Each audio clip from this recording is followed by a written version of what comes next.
झोंका हवा का पानी का रेला, झोंका हवा का पानी का रेला, मेले में रह जाए जो अकेला, मेले में रह जाए जो अकेला, फिर वो अकेला ही रह जाता है, आदमी मुसाफिर है, आता है जाता है, आते जाते रास्ते में यादें छोड़ जाता है, यादें छोड़ जाता है,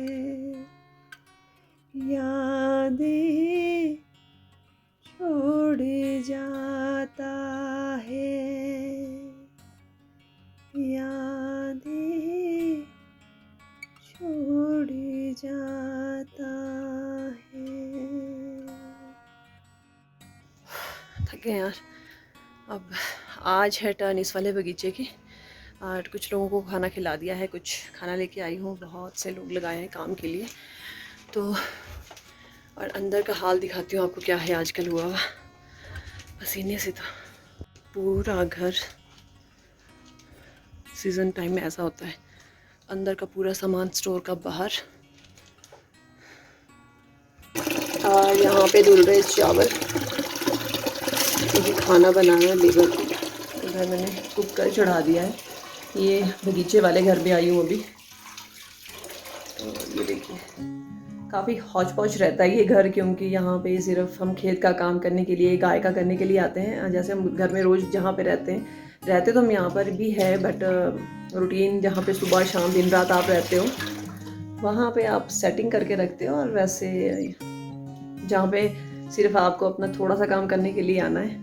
और बगीचे में वैसे भी ऐसा ही होता है, क्योंकि काफ़ी औजार और वहाँ पे ऐसी चीज़ें रखी जाती है जो सिर्फ खेतों में इस्तेमाल होती है, तो घर थोड़े हौच पौच रहते ही हैं। तो अब तब भी थोड़ा सेटिंग हुई है। मैं खुद बगीचे में लेट पहुँची हूँ, बट जो काम करने आए हैं लोग उनका काम जारी है, और वो किल्टा ढो रहे हैं। आज छोटू छुट्टी पे है, तो वो उनको हिदायतें दे रहा था कि किल्टा किस तरीके से उतारना है, कैसे आपको सेब रखने हैं। तो यहीं पे जहाँ जिस वाले गेट से ये लोग आ रहे हैं वहाँ पे बैठ के उनको इंस्ट्रक्शंस दे रहा था। और यहाँ पे सेब का किल्टा खाली किया जा रहा है, तो आप लोग सोचेंगे बैठ के बड़े आराम से एक एक सेब निकाल रहे हैं। जिनको पता है वो जानते हैं कि सेब को एक एक करके निकालने का रीज़न ये है कि इसमें टच हो जाते हैं। टच मतलब ये दाग लग जाता है इनमें थोड़ा सा, तो जिसकी वजह से पूरी पेटी ख़राब हो जाती है और लॉट ख़राब हो जाता है। तो इसको क्या करना पड़ता है, बिल्कुल संभाल कर निकालना पड़ता है, क्योंकि बहुत डेलिकेट होते हैं ये। और यहाँ पे ये वाला एरिया भी निकालने को है सेब का, अभी जो घर से तो काफ़ी दूर है उसको निकाला जा रहा है। तो यहाँ पे पापा खेत की तरफ जा रहे हैं, क्योंकि घर के पास में खीरा जो ककड़ी होती है लोकल हमारी, उसको निकालने जा रहे हैं बैग लेके। अब थोड़ी सी वॉक मैं भी करके आती हूँ खेतों में। एक्चुअली किल्टे कम हो गए थे, कम मीन्स के खाना खाने आ गए थे ये बेचारे बच्चे, तो इनको ये खाना खा रहे थे, उतने में मैं किल्टे देके आ जाती हूँ। नहीं तो फिर नीचे घास के बीच रखने पड़ते हैं, फिर डबल काम पड़ता है। पहले बैग में भरो, फिर नीचे घास में रखो, फिर उसके बाद फिर किल्टे में डालो, तो फिर टच भी हो जाता है सेब।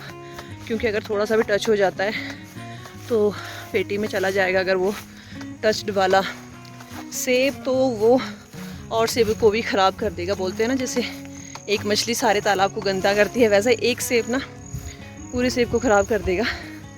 इसलिए अब मैं किल्टे लेके जा रही हूँ। मैंने 2-3 किल्टे उठाए हैं, खाली हैं, भरे हुए नहीं हैं। मैं तो भरी एक भी नहीं उठा सकती, कल उठाया था मैंने वैसे, और शाम को ऐसी नींद आई ना थक के, तो और देखो नीचे हो रहा है आराम। मेरे से किल्टे मंगाएगा और खुद आराम हो रहा है। मेरे से किल्टे मंगा रहे हो, खुद आराम हो रहा है। इतनी दूर से नहीं बनेगा। जहाँ पे थोड़ी घनी जैसी फसल लग जाती है ना, वहाँ पे देखो इसमें पत्ते कम है और सेब ज़्यादा, इसमें पीले पड़ जाते हैं पत्ते जहाँ ज़्यादा घनी फसल होती है। तो मेरा काम थोड़ा कम होता है खेतों में, वैसे तो कर रही हूँ बराबरी का, बट खाना बनाने का ज़्यादा हो जाता है। ये गड्ढा बना के रखा है, जैसे प्रूनिंग होती है खेतों से या झाड़ियाँ निकलती है तो हम उनको जलाते नहीं, इस गड्ढे में डालते हैं यहाँ पर। और ये वाले पेड़ से निकाल दिए ये थोड़ी, क्योंकि इसमें अर्ली वैरायटी होती है, उसमें नहीं निकाला। ये वो जो अलग कलर दिख रहा है देखो आपको सेब का, ये मॉलिश होता है, ये मॉलिश का पेड़ है।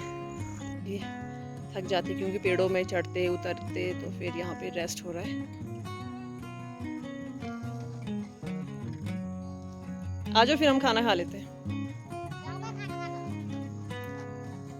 सुनियो, खेतों के रास्ते ऐसे ही होते हैं, ढूंढनी पड़ती है बस पगडंडी ऐसे घास में से कि क्या कहाँ होगी। ये देखो, ये भी, ये देखो कितनी गहरी उससे निकल रहे घास से बहुत घनी घास बोलना था, गहरी घास हो गया। थक के चूर चूर हुए हैं तो बना रहे हैं फेसिस। ये देखो जो गड्ढा मैंने आपको बताया था ना कि इसमें डालते हैं हम जो भी प्रूनिंग के, ये देखो लकड़ियाँ निकलती है, टहनियाँ निकलती है, उसमें से चले हैं ये, क्योंकि इन्होंने गमबूट्स डाले ना, इसलिए। मेरे तो स्पोर्ट्स शूज़ है इसलिए मैं नहीं जा सकती वहाँ सीखना।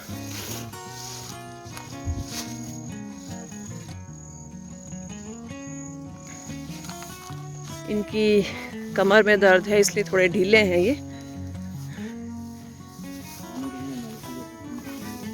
हैं। एक सेब रह गया इसमें और इनमें निकालने को है अभी। यहाँ पे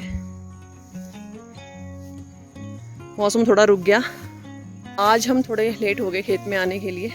आज हुआ ये कि बड़ी तैयारी से सुबह उठना था कि आज सीज़न स्टार्ट करना है, जैसे होता है रोज़, जैसे कल से हमने स्टार्ट किया था सुबह जल्दी।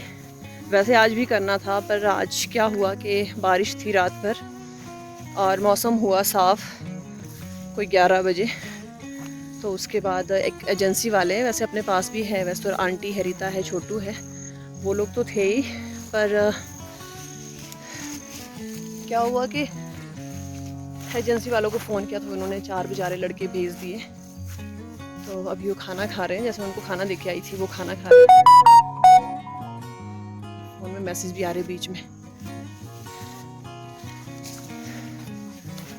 और फिर अब हमारी टर्न है, 3 बज चुके हैं और खाना खाने को हम भी लेट हो गए। आज लंच समझो, चाहे डिनर समझो, शाम का 3 बजे, तो 4 बजे के बाद तो डिनर वाला भी शुरू हो जाता है लोगों का खाना बनाना। ये रस्सी किसने छोड़ी यहाँ पे? चिंगड़ी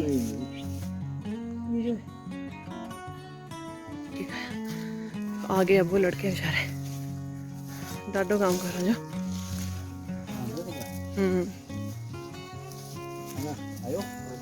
खाना खायो।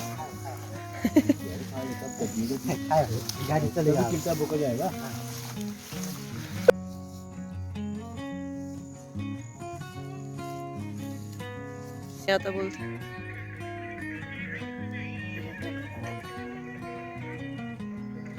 पर लगे हो भूरी की तरह करने।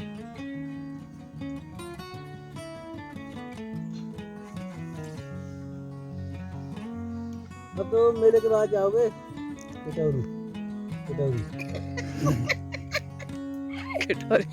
और कुछ आप ना ऐसे आप हर कुछ मत बोला करो, फिर कुछ का कुछ। लास्ट ईयर भी उन्होंने ऐसी बातें बोली थी ना, नेपाली बोलनी आती है नहीं, कुछ ना कुछ बोलते रहे। बच्चे ऐसे बोलते हैं यहाँ नेपाली सीख रहे। आइया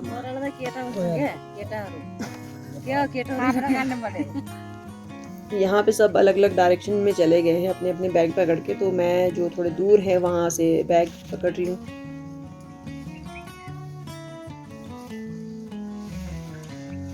लो जी माता जी। अच्छा आज माता जी हो गई। हाँ आप पे बना रही हूँ मैं, हाँ यूट्यूब में डालूंगी, सचिन का वीडियो डालूंगी भी, उनका भी डालूंगी। उनका क्या नाम है?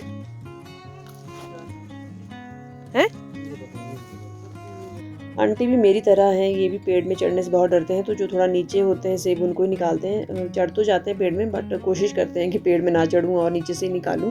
तो ये पेड़ जिससे मैं ये सेब निकाल रहे हैं आंटी, ये पेड़ 6-7 सालों से ऐसे टेढ़ा बड़ा है और काफ़ी विशाल पेड़ था ये, और इसमें सेब भी बहुत ज़्यादा लगते हैं।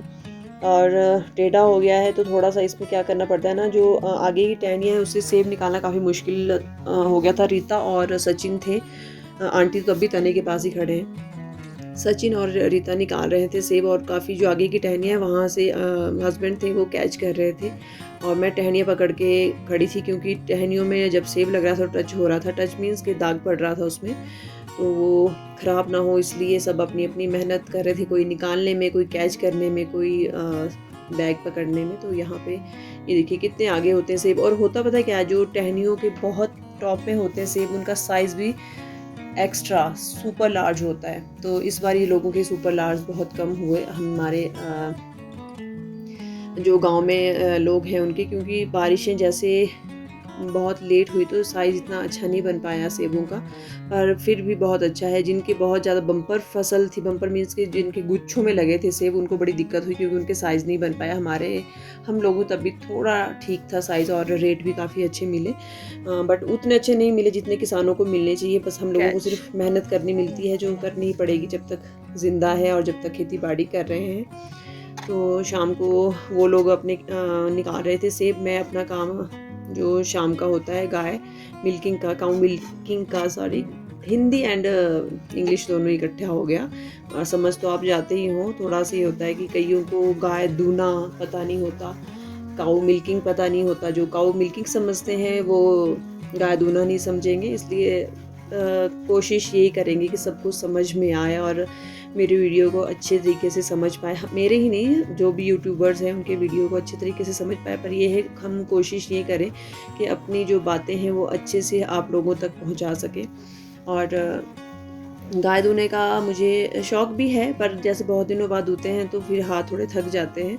मैं 8th क्लास में थी जब मैंने गाय दूना सीखा था, तो जैसे आस पड़ोस में होता था ना कि कोई लेडी चली जाती थी जब मायके या कहीं रिश्तेदारी में, तो फिर वो क्या करती थी कि वो जो परिवार के मेंबर होते हैं या गांव के लोग होते हैं उनको बोल के जाते थे, लेडीज़ को खासकर, कि आप हमारी गाय से दूध निकाल लेना, और घर जो मतलब अपने घर तो नहीं ले जाती थी, वो घर उन्हीं के देती थी जिनकी गाय होती थी। तो एक बार मेरी मासी ताई को भी बोला था, मासी ताई ने बोला मैं तो दूध निकालूंगी बट अपनी लड़की को भी सिखा ले, इतनी बड़ी होगी 8th क्लास में। तो अम्मा ने बोला 8th क्लास कोई ज़्यादा बड़ी क्लास नहीं होती, अभी छोटी ही है। तो मुझे थोड़ा ऐसा लगा था कि मुझे सीखना चाहिए, तो मैंने फ़र्स्ट टाइम गाय दूना सीखा था। बट वो जो हमारी गाय थी वो लात मारती थी, मैंने उसकी टांग बांधी और जो रस्सी थी वो छत में बांध दी, तो मैंने वो फर्स्ट टाइम गाय दुई थी। उसके बाद उस गाय को वही आदत पड़ गई कि आप अकेले भी उसको दूने जा सकते हो। नहीं तो क्या होता था, एक बंदा टांग पकड़ने के लिए होता था, मतलब रस्सी पकड़ने के लिए टांग बांध के, और एक होता था काऊ मिल्किंग करने के लिए। तो मैंने उसको आदत डाली थी। फर्स्ट डे तो मेरा जब दूध मैंने कम निकाला ना, हमारे पानी की कूल बहती है वहाँ से, मैंने उसमें वो पानी डाल दिया था ताकि दूध की क्वांटिटी ज़्यादा हो जाए। अभी भी वो बातें बहुत याद आती है। इसको भी बड़ा काम है, अपने मालिक को छोड़ के यहाँ आ गया मेरे साथ।